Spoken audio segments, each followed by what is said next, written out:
I enjoyed Shelby Oaks despite its flaws, and I am very curious to see what Chris Stuckman does next. Wolfman is a very solid film, and while this film isn't amazing, I don't think it's as bad as some people say it is. Christopher Abbott does an excellent job as Blake. He does a great job making you care about Blake and like him from the very beginning. Julia Garner does an excellent job as Blake's wife. Matilda Firth is good as the daughter. The movie is very well shot, very well directed. The music is great. As far as the Wolfman design in this film, I know a lot of people have complained about it, but I actually liked it personally. There's a lot of good scares in the film. Wolfman is a very solid film, and I was pleasantly surprised. Huge surprise for me. I could not believe how much I enjoyed this movie.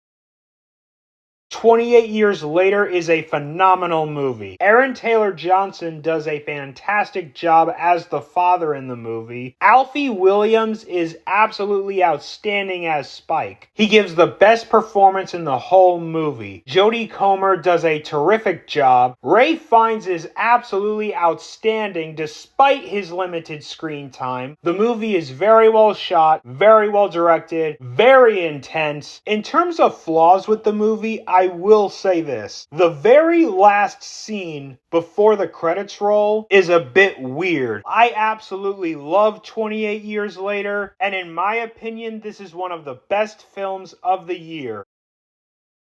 Weapons is one of the best films of the year. Julia Garner does an excellent job in the lead role. Josh Brolin is amazing in this movie. Alden Ehrenreich does a very good job. The movie is very well shot, very well directed, very creepy, but there's also a surprising amount of humor in this movie that is very funny. I loved Weapons, and this is the second best horror movie of the year.